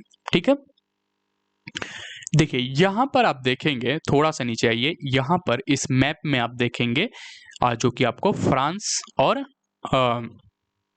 फ्रांस के साथ साथ हमें कौन सा देश देखना है? टर्की देखना है। फ्रांस के साथ साथ हमें कौन सा देश देखना है? वो है टर्की देश को देखना है। तो यहाँ पर इस मैप में आपको साफ साफ दिखेगा कि टर्की कहाँ पर है और फ्रांस कहाँ पर है। देखिए यहाँ पर आपका फ्रांस है, ठीक है, ये आपका फ्रांस है और यहाँ पर आपका टर्की देश यहाँ पर स्थित है। अब देखिए इन दोनों के मध्य जो है पेरिस तो यहाँ पर स्थित है, पेरिस यहाँ पर स्थित है और जो कस्तूतुनिया है, फ्रांस की कस्तूतुनिया, वह यहाँ पर स्थित है। तो इन दोनों को जोड़ते हुए एक रेल मार्ग है जिसको ओरिएंटेशन रेल मार्ग के नाम से जाना जाता है और ये सबसे लंबा ओरिएंट रेल मार्ग के नाम से जाना जाता है, जो कि यूरोप की सबसे महत्वपूर्ण रेल मार्ग है। ठीक है, तो आप यहाँ पर इन दो देशों को फ्रांस और इटली को देख सकते हैं और इनसे होकर इन दोनों को जोड़ने वाले रेल मार्ग को भी देख सकते हैं। ठीक है, चलिए आगे बढ़ते हैं। क्षेत्रफल की दृष्टि से विश्व का सर्वाधिक बड़ा देश कौन सा है? रूस है। क्षेत्रफल की अगर दृष्टि से देखेंगे तो रूस जो है वो सबसे बड़ा देश है और रूस यूरोप महाद्वीप में स्थित है। इसके कुछ भाग जो है वो एशिया महाद्वीप में भी स्थित है। तो ये आपका रूस यहाँ पर दिख रहा होगा और रूस जो है यहाँ से इसकी विस्तार है, ये आप देख रहे होंगे, इसकी पूरी विस्तार इस तरह से है। ये जो हरा वाला भाग है ये पूरा का पूरा रूस के अंतर्गत आता है। ठीक है, ये रूस के अंतर्गत आता है और ये रूस का पूरा विस्तार है और क्षेत्रफल की दृष्टि से यह विश्व का सबसे बड़ा देश है। ठीक है, अब यहाँ पर आप देखेंगे कि जो यूराल माउंटेन यहाँ पर आपको साफ दिख रहा होगा, ये यूराल माउंटेन है। यूराल माउंटेन और जो है वो क्या करता है, रसिया को 2 भाग में बांटता है। एक भाग जो है इसको यूरोप का भाग हो जाता है, सॉरी इधर वाला जो भाग है वो यूरोपीय भाग है और इसके इस तरफ वाला जो भाग है वो एशियाई भाग है। ठीक है, तो ये चीज आपको यहाँ पर ध्यान में रखना है। चलिए आगे बढ़ेंगे। यहाँ पर है शैंपेन शराब विश्व में सर्वाधिक सबसे अधिक जो है फ्रांस में बनते हैं। शैंपेन जिसको हम लोग शराब कहते हैं, शैंपेन शराब, ये विश्व में सबसे अधिक जो है फ्रांस में बनती है। फ्रांस को शुरा और सुंदरियों का देश कहा जाता है। फ्रांस को क्या कहा जाता है? शुरा और सुंदरियों का देश कहा जाता है। ठीक है, और सबसे अधिक जो शैंपेन शराब है वो कहाँ पर बनता है? वो बनता है फ्रांस के अंतर्गत। तो आप यहाँ पर मैप में देख ही रहे होंगे, ये हमारा यहाँ पर फ्रांस आपका है और फ्रांस में जो है सबसे अधिक शराब बिकता है, शराब बनता है और इसी वजह से फ्रांस को शुरा और सुंदरियों का देश कहा जाता है। फ्रांस एक जो है वो फैशन के लिए भी जाना जाता है। फ्रांस फैशन की दृष्टि से फैशन के क्षेत्र में बहुत आगे होता है अन्य देशों के मामले में। ठीक है, तो ये आपका फ्रांस है। फ्रांस के जो पूर्वी साइड है वहां पर आपको इटली और जर्मनी जैसे देश देखने को मिल जाएंगे। ठीक है, और दक्षिणी भाग में स्पेन और पुर्तगाल जैसे, स्पेन और जो पुर्तगाल है जैसे देखने को मिल जाएंगे। पश्चिम दक्षिण में जो दक्षिण पश्चिम का जो क्षेत्र है वहां पर आपको स्पेन और पुर्तगाल जैसे देश देखने को मिल जाएंगे। तो ये था यहाँ पर फ्रांस में जो है सबसे अधिक शुरा और सुंदरियों का देश इसे कहा जाता है, क्योंकि यहाँ शैंपेन शराब जो है विश्व में सबसे अधिक फ्रांस में बनाया जाता है। आगे बढ़ते हैं। यूरोप के अधिकांश देश को तीन ओर से सागरों द्वारा घिरा होने के कारण प्रायद्वीपों का प्रायद्वीप कहा जाता है। तो यूरोप का जो अधिकांश देश है वो तीन ओर से क्या है? सागरों से घिरा हुआ है। इसी वजह से यूरोप को प्रायद्वीपों का महाद्वीप कहा जाता है। प्रायद्वीपों का महाद्वीप जो है वह यूरोप को कहा जाता है। जैसे आप यहाँ पर इस मैप के माध्यम से देखेंगे कि जैसे फिनलैंड है, फिनलैंड क्या है? तीन तरफ से समुद्र से घिरा हुआ है। इधर भी समुद्र है, इधर भी समुद्र है, इधर भी समुद्र है, तो तीन तरफ से पानी के स्रोत से घिरा हुआ है फिनलैंड, तो इसको हम प्रायद्वीप कहेंगे। स्वीडन को भी देखेंगे तो वही है, इधर भी पानी है, इसके नीचे भी पानी है, इस तरफ भी पानी है, तीन तरफ से ये भी जल से घिरा हुआ है, तो स्वीडन भी क्या हो गया? प्रायद्वीप हो गया। नॉर्वे को आप देखेंगे तो नॉर्वे भी तीन तरफ से जल से घिरा हुआ है, ये भी क्या हो गया? प्रायद्वीप हो गया। जर्मनी को आप देखेंगे तो इसका भी कुछ भाग जो है, दो भाग लगभग, वो क्या है? पानी से घिरा हुआ है। ठीक है, यहाँ पर आप यूक्रेन को देखेंगे तो इसका तीन भाग जो है लगभग घिरा हुआ है पानी से। रोमानिया का तो सिर्फ एक भाग घिरा हुआ है। लेकिन आगे इसी तरफ से देखेंगे तो आपको यहाँ पर इटली दिखेगा, इटली का तीन भाग जो है पूरी तरह से जल से घिरा हुआ है, तो ये भी इटली जो है क्या कहलाएगा? प्रायद्वीप कहलाएगा। उसके बाद यहाँ पर आप स्पेन को देखेंगे, पुर्तगाल को देखेंगे तो ये भी क्या है? तीन तरफ से जल से घिरे हुए हैं। स्पेन पूरी तरह से तीन तरफ से जल से घिरा हुआ है, तो स्पेन को भी हम क्या कहेंगे? कि ये प्रायद्वीप है। और इसी वजह से ग्रीस को भी आप यहाँ पर देखेंगे तो ग्रीस भी क्या है? एक प्रायद्वीपीय क्षेत्र है। और इन्हीं कारणों से जो है यूरोप के अधिकांश देशों के कारण, जो कि समुद्र से घिरे हुए तीन ओर से, यूरोप को जो है प्रायद्वीपों का महाद्वीप कहा जाता है। ठीक है, अब आगे यहाँ पर हम बढ़ेंगे और आगे बढ़ने के बाद आगे बढ़ने के बाद यहाँ पर हमें देखना है, यूरोप के फिनलैंड को झीलों का देश कहा जाता है। तो आपको यहाँ पर फिनलैंड दिख रहा होगा, ये यहाँ पर फिनलैंड है और फिनलैंड को क्या कहा जाता है? झीलों का देश कहा जाता है। तो झीलों का देश किसको कहा जाता है? फिनलैंड को कहा जाता है। फिनलैंड को आप इस वाले मैप में भी यहाँ पर देख सकते हैं, ये आपका यहाँ पर फिनलैंड है। ठीक है, ये फिनलैंड है। ठीक है, जो कि इसका पूरा संरचना आप यहाँ पर पूरी मैप जो है यहाँ पर देख सकते हैं, ये फिनलैंड का मैप है और फिनलैंड जो है इसको नदियों का देश, ठीक है, झीलों का देश कहा जाता है फिनलैंड को। ये गूगल मैप है, तो गूगल मैप में भी आप देशों को सर्च करके देख सकते हैं उनकी संरचनाओं को। तो ये फिनलैंड है, फिनलैंड को क्या कहा जाता है? झीलों का देश कहा जाता है। चलिए आगे बढ़ते हैं। यहाँ पर है यूरोप का ब्लैक फॉरेस्ट, हॉर्ज पर्वत, ब्रोंतोस पर्वत है। जो यूरोप का जो ब्लैक फॉरेस्ट और हॉर्ज पर्वत है, ये ब्रोंतोस पर्वत का क्या है? उदाहरण है। ठीक है, आगे बढ़ते हैं। इटली को यूरोप का भारत कहा जाता है। इटली को क्या कहा जाता है? यूरोप का भारत कहा जाता है। ठीक है, क्योंकि यह भारत की तरह प्राकृतिक प्रधान देश है और यहाँ हिमालय की तरह आल्प्स पर्वत स्थित है। ठीक है, तो यूरोप का भारत किसको कहा जाता है? इटली को कहा जाता है। आपको इटली कहाँ पर दिखाई देगा? यहाँ पर आपको इटली दिखाई देगा। और जब हम आगे की मैप में जब हम आल्प्स पर्वत की संरचना देख रहे थे, विस्तार देख रहे हैं, तो उसमें हम लोगों ने देखा था कि स्वीडन, फ्रांस और इटली, साथ साथ ऑस्ट्रेलिया और स्लोवेनिया में भी जो है आल्प्स पर्वत का विस्तार है। ठीक है, तो आल्प्स पर्वत जिस तरह से विस्तृत है इटली में, वो काम करता है हिमालय पर्वत की तरह। ठीक है, और इसी वजह से इसकी तुलना जो है भारत के साथ किया जाता है, क्योंकि इटली भी एक प्रायद्वीपीय देश है और ये जो है कृषि प्रधान देश है। साथ साथ जिस तरह से हमारे पास हिमालय पर्वत है, उसी तरह इटली के पास भी आल्प्स पर्वत है। तो इसकी जो तुलना है इटली को करते हुए, इटली को यूरोप का भारत कहा जाता है। आगे बढ़ते हैं। यूरोप में जल विद्युत का सर्वाधिक विकास यूरोप में जल विद्युत का सर्वाधिक विकास जो है इटली और स्वीडन में हुआ है। तो सर्वाधिक जल विकास जो हुआ है इटली में और स्वीडन में हुआ है।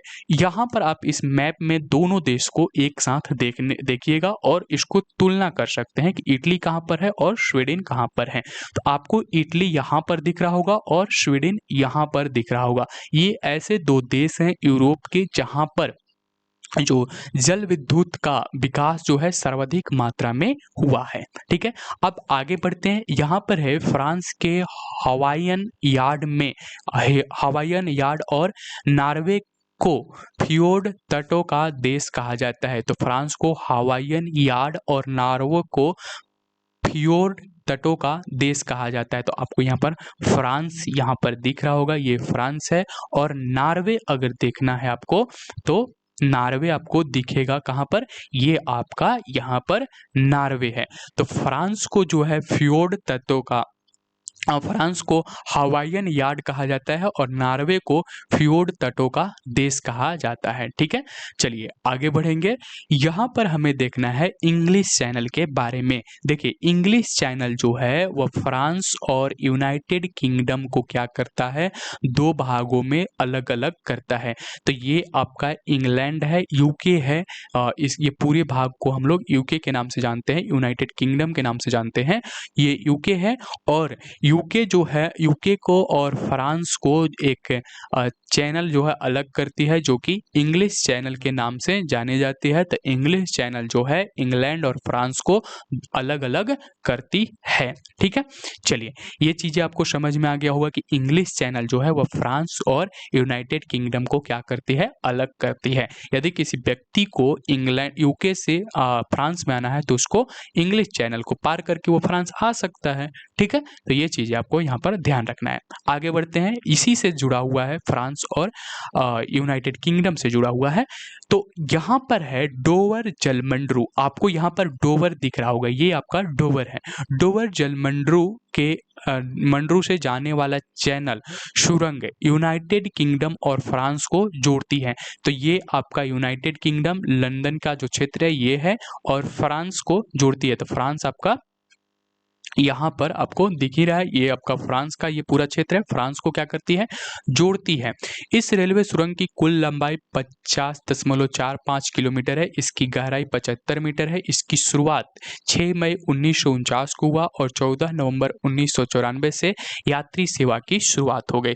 तो यहाँ पर डोबर जलमंडरू से होकर के एक कैनाल, जो है एक रास्ता गुजरता है, सुरंग गुजरी हुई है, जो क्या करता है? यूनाइटेड किंगडम और फ्रांस को जोड़ता है। ठीक है, डोवर जलमंडरू से एक कैनाल गया है, एक सुरंग गई है, जो क्या करती है?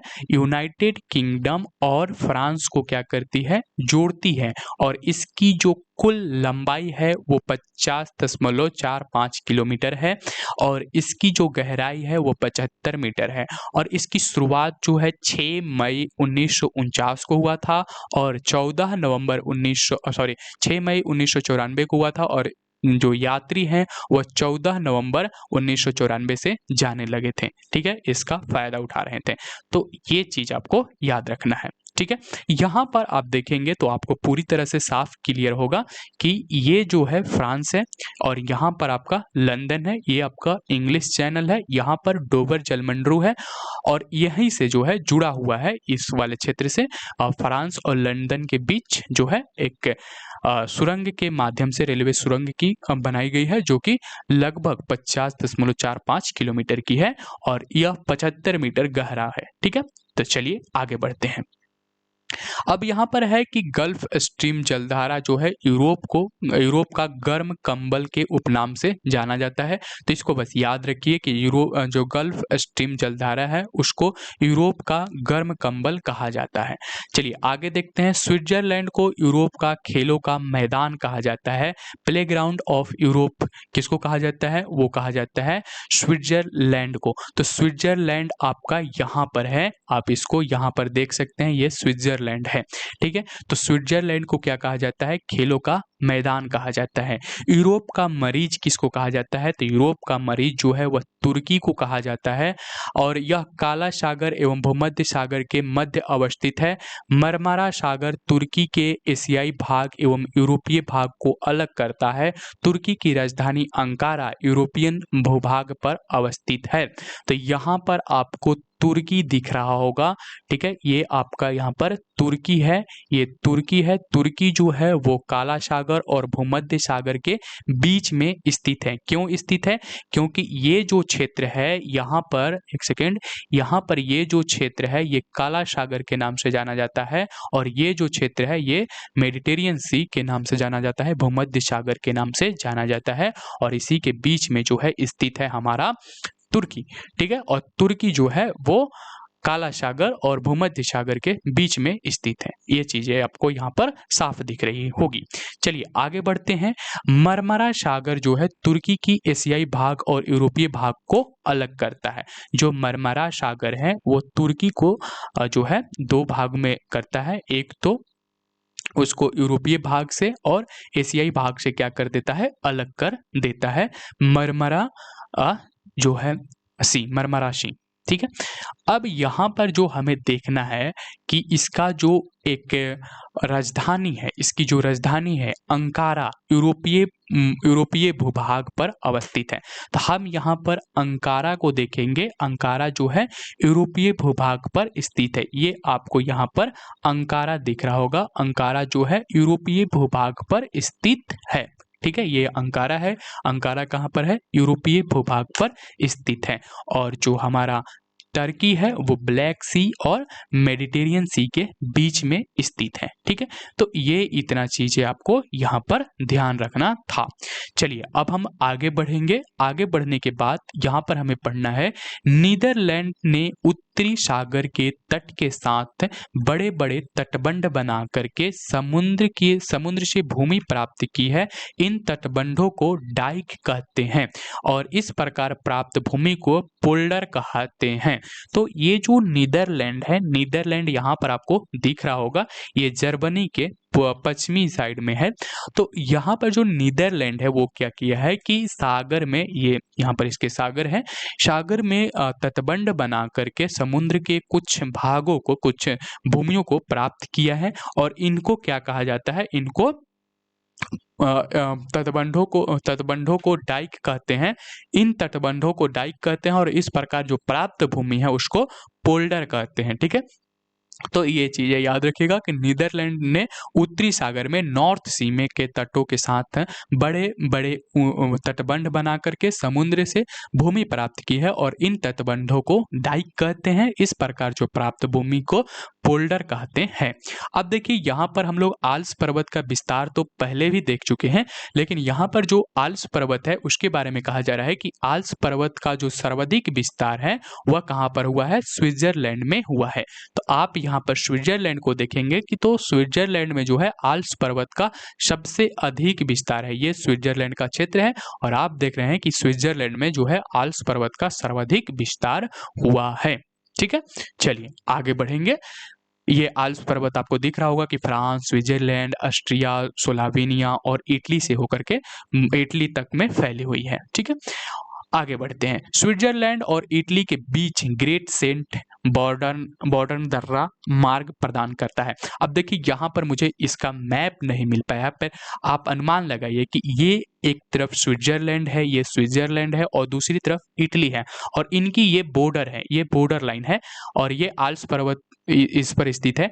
तो इन दोनों को जब क्रॉस करना होगा तो इसी बॉर्डर के आसपास ही तो होगा ना ये ग्रेट सेंट बर्नार्ड दर्रा। तो ग्रेट सेंट बर्नार्ड दर्रा जो है वो कहाँ पर होगा, वो स्विट्जरलैंड और इटली के मध्य जो है बीच में जो है मार्ग का काम करता है। तो ये इसी के आसपास, इस सीमा क्षेत्र के आसपास यहीं पर ये दर्रा होगा। ठीक है, बस इसको ध्यान में रखिए ताकि आपको चीजें याद हो जाए कि स्विट्जरलैंड और इटली एक दूसरे के अपोजिट साइड में है और बीच में आल्प्स पर्वत पड़ता है, इसलिए यहाँ से दर्रा से होकर के हमें रास्ते चाहिए। उसके बाद यहाँ पर है कि ऑस्ट्रिया एवं इटली के बीच बेरनर दर्रा है। अब देखिए यहाँ पर आपको ऑस्ट्रिया दिख जाएगा और ये आपका इटली है और इनके बीच क्या होगा, एक बेरनर दर्रा है। तो बेरनर दर्रा इसी के बीच तो होगा, ये जो सीमा रेखा आपको दिख रहा है ऑस्ट्रिया और इटली का, तो इसके बीच में कहीं पर होगा। तो इस तरह से आप याद रखिएगा कि बेरनर दर्रा जो है वह ऑस्ट्रिया और इटली के बीच मार्ग प्रदान करता है। पेरिनीज पर्वत फ्रांस और स्पेन के बीच सीमा बनाने वाला पर्वत है। पेरिनीज पर्वत जो है वह फ्रांस और स्पेन के बीच सीमा बनाने का काम करता है। तो यहाँ पर आप पहले तो फ्रांस देख रहे हैं, ठीक है, फ्रांस और स्पेन की बात हो रही है।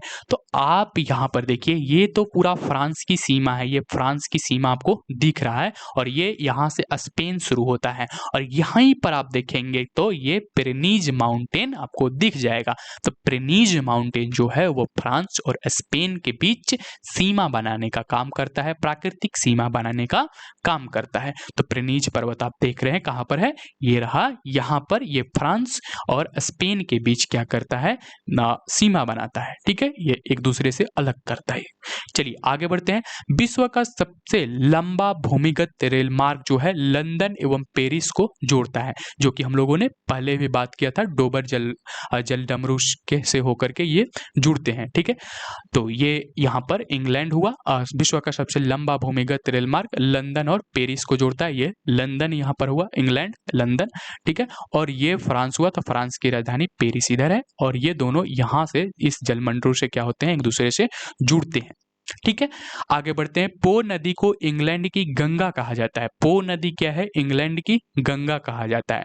पो नदी को इंग्लैंड की गंगा कहा जाता है। किसकी गंगा कहा जाता है, इंग्लैंड की गंगा किसको कहा जाता है, पो नदी को कहा जाता है। मेरे पास पो नदी का मैप नहीं है तो आप सिंपल याद रखिए कि पो नदी का गंगा किसको कहा जाता है, पो नदी को इटली का, सॉरी, पो नदी को इटली का गंगा कहा जाता है। मैं यहाँ पर इंग्लैंड कर रहा हूँ, पो नदी को जो है इटली का गंगा कहा जाता है।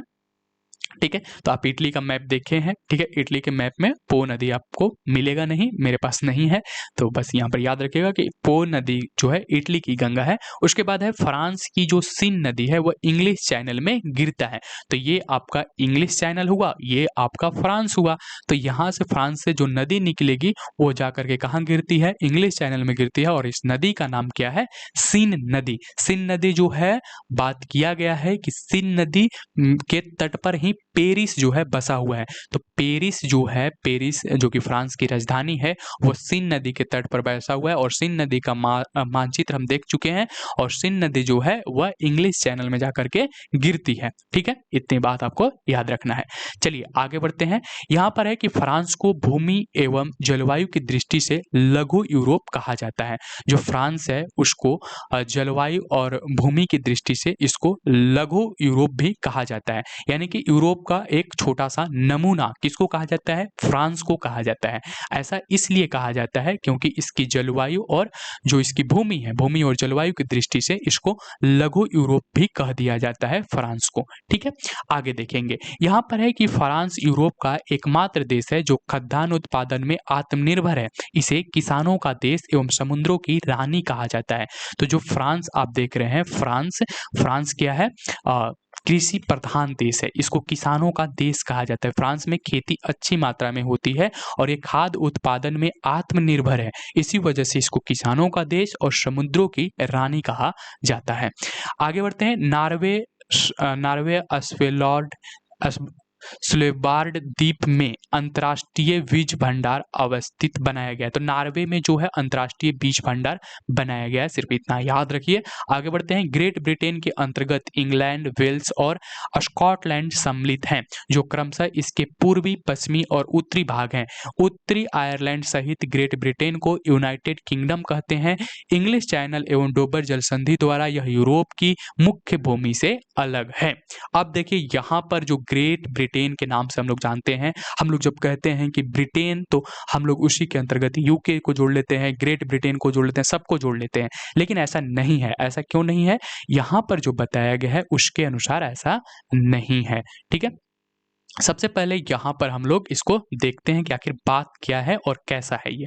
देखिए यहाँ पर आपको इंग्लैंड दिख रहा होगा, जो यहाँ पर फैक्ट लिखा हुआ है पहले उसको समझते हैं। देखिए ग्रेट ब्रिटेन के अंतर्गत कौन कौन सी चीजें आती है? इंग्लैंड और वेल्स और स्कॉटलैंड सम्मिलित हैं। ठीक है, इंग्लैंड, वेल्स और स्कॉटलैंड सम्मिलित हैं। तो यहाँ पर आपको स्कॉटलैंड दिखेगा, ठीक है, यहाँ पर आपको इंग्लैंड दिखेगा, यहाँ पर आपको वेल्स दिखेगा। ये सभी जो हैं तीनों मिलकर के क्या बनाते हैं? ये तीनों मिलकर के ग्रेट ब्रिटेन बनाते हैं। ये तीनों जब मिलेंगे तो ये क्या कहलाएंगे? ये ग्रेट ब्रिटेन कहलाएंगे। ठीक है, ग्रेट ब्रिटेन कहलाएंगे। ठीक है, उसके बाद आगे बढ़िए। इसके अंतर्गत इंग्लैंड, वेल्स और स्कॉटलैंड शामिल है, जो क्रमशः इसके पूर्वी, पश्चिमी और उत्तरी भाग हैं। उत्तरी आयरलैंड सहित ग्रेट ब्रिटेन को यूनाइटेड किंगडम कहते हैं। जब यहाँ पर इन तीनों के साथ यहाँ पर ये जो नॉर्दर्न आयरलैंड है, उत्तरी आयरलैंड, ठीक है, आयरलैंड जो उत्तरी आयरलैंड है, नॉर्दर्न आयरलैंड, यहाँ पर आप देखेंगे ये उत्तरी आयरलैंड, जब इन तीनों के साथ इस उत्तरी आयरलैंड को भी इसमें जोड़ दिया जाता है, तब ये ग्रेट ब्रिटेन से ये बन जाता है यूनाइटेड किंगडम। ठीक है, यूनाइटेड किंगडम बन जाता है। तो ये चीजें आपको यहाँ पर समझ में आ जाना चाहिए कि ग्रेट ब्रिटेन जो है वह स्कॉटलैंड, वेल्स और इंग्लैंड को मिलाकर के ग्रेट ब्रिटेन कहा जाता है। ठीक है, और यूनाइटेड किंगडम जब कहेंगे तो स्कॉटलैंड, नॉर्दर्न आयरलैंड, वेल्स और इंग्लैंड, इन चारों को मिलाकर के यूनाइटेड किंगडम कहेंगे। और सिर्फ ब्रिटेन हम क्या समझते थे अब तक? आप समझते होंगे कि Britain, great Britain, United kingdom ये सभी एक ही हैं, लेकिन सब एक नहीं है। इनके अंतर्गत कुछ और क्षेत्रों को जोड़ा जाता है और उनको जोड़ने की वजह से इसको अलग अलग नाम से जाना जाता है। जब यूनाइटेड किंगडम कहा जाएगा तो स्कॉटलैंड, नॉर्दर्न आयरलैंड, वेल्स और इंग्लैंड ये चारों हो जाएंगे। जब केवल ग्रेट ब्रिटेन कहा जाएगा तो इंग्लैंड, वेल्स और स्कॉटलैंड हो जाएंगे। ठीक है, और ये जो ग्रेट ब्रिटेन है, सॉरी यूनाइटेड किंगडम है, यह इंग्लिश चैनल से डोबर जल संधि द्वारा अलग, इंग्लिश चैनल एवं डोबर जल संधि द्वारा क्या होता है? यूरोप की मुख्य भूमि से अलग होता है, जो कि हम लोगों ने पीछे भी पढ़ चुका है। हम लोग पीछे पढ़ चुके हैं कि ये जो इंग्लैंड है और इंग्लैंड, ये जो आप देख रहे हैं ये इंग्लिश जल संधि यहाँ पर है, डोबर जल डमरू यहाँ पर था। इन दोनों के द्वारा जो है ये पूरा का पूरा ये यूनाइटेड किंगडम का क्षेत्र है, और ये यूरोप के फ्रांस और आदि क्षेत्र जो मुख्य क्षेत्र हैं ये हैं। इनसे अलग जो होता है इंग्लैंड चैनल और डोबर जल डमरू से होता है। ठीक है, इतनी चीजें आपको यहाँ पर समझ में आ गया होगा। ग्रेट ब्रिटेन और ब्रिटेन यूनाइटेड किंगडम के बीच अंतर भी आपको समझ में आ गया होगा। चलिए यहाँ पर अब हमें बात करना है कि जॉर्जिया, आर्मेनिया एवं अजरबैजान, इन तीनों को जब मिलाया जाता है, एक साथ रखा जाता है, जॉर्जिया, आर्मेनिया एवं अजरबैजान, इन तीनों को जब संयुक्त रूप में पढ़ा जाता है, संयुक्त रूप में इसको काकेशस राज्य कहा जाता है। इनको तीनों को एक साथ मिलाकर के कहा जाता है काकेशस जो है राज्य कहा जाता है। ठीक है, तो यहाँ पर आप देखेंगे ये आपका जॉर्जिया है, ये जॉर्जिया है। ठीक है, ये आपका अजरबैजान है, और हमें किसको देखना है? जॉर्जिया, अजरबैजान और आर्मेनिया। आर्मेनिया यहाँ पर पर आपको दिख जाएगा। और इन तीनों को मिला करके आपस में आर्मेनिया तीनों को मिला करके जो पूरा का पूरा क्षेत्र होगा, ये पूरा का पूरा क्षेत्र जो है वह काकेशस राज्य कहलाएगा। तो इन तीनों को मिला करके काकेशस राज्य बनता है। ठीक है, चलिए आगे देखेंगे। मास्को को 5 सागरों का पतन कहा जाता है। जो मास्को है उसको 5 सागरों का पतन कहा जाता है, जैसे कि कैस्पियन सागर, काला सागर, बाल्टिक सागर, खेत सागर एवं लाडोगा झील। ठीक है, एंटवर्प बेल्जियम विश्व का हीरा व्यापार का सबसे प्रमुख केंद्र है। तो यहाँ पर बेल्जियम के बारे में बात हो रहा है। जो एंटवर्प बेल्जियम में है, जो कि विश्व का सबसे हीरा व्यापार का बड़ा केंद्र है। 2 चीजें यहाँ पर आप देखिए कि मास्को के बारे में बताया जा रहा है कि इसको 5 सागरों का पतन कहा जाता है, जिसमें कैस्पियन सागर, काला सागर, बाल्टिक सागर, खेत सागर, लाडोगा झील ये सभी सम्मिलित हैं। ठीक है, और यहाँ पर है कि एंटवर्प जो कि बेल्जियम में है, इसको विश्व का हीरा व्यापार का बड़ा केंद्र माना जाता है। नेक्स्ट और लास्ट यहाँ पर है कि डोनेट्स्ट यूक्रेन का सबसे बड़ा कोयला उत्पादक क्षेत्र है। डोनेट्स्क जो है, डोनेट्स्क यह यूक्रेन का सबसे बड़ा कोयला उत्पादक क्षेत्र है। ठीक है, यह यूक्रेन की पूर्वी भाग में स्थित है। डेनबास क्षेत्र भी इसको कहा जाता है। ठीक है, तो ये आपको डेनस्टेक दिखेगा जो कि यूक्रेन की पूर्वी भाग में स्थित है, और इसी को डेनबास क्षेत्र भी कहा जाता है। इस क्षेत्र को डेनबास क्षेत्र भी कहा जाता है, और ये जो क्षेत्र है यह यूक्रेन का सबसे कोयला उत्पादन में सबसे बड़ा क्षेत्र, यही यूक्रेन का सबसे बड़ा क्षेत्र है जहां पर कोयले का उत्पादन होता है। तो उम्मीद है आपको ये पूरी की पूरी क्लास समझ में आई होगी, और इसमें दिखाएंगे मैप भी आपको समझ में आया होगा, चीज़ें आपको समझ में आई होगी। और इस वीडियो को यहीं पर हम समाप्त करेंगे। आज का हमारा जो वीडियो था वह यूरोप के ऊपर था। अगले वीडियो हम अगले महाद्वीप के ऊपर में पढ़ेंगे। ये हमारा Lucent geography 1 liner video series का वीडियो चल रहा है, जिसके अंतर्गत हम लोग यूरोप को आज कंप्लीट कर चुके हैं। नेक्स्ट वीडियो का इंतजार कीजिए, मिलते हैं नेक्स्ट वीडियो में जिसमें हम लोग अगले महाद्वीप के बारे में पढ़ेंगे।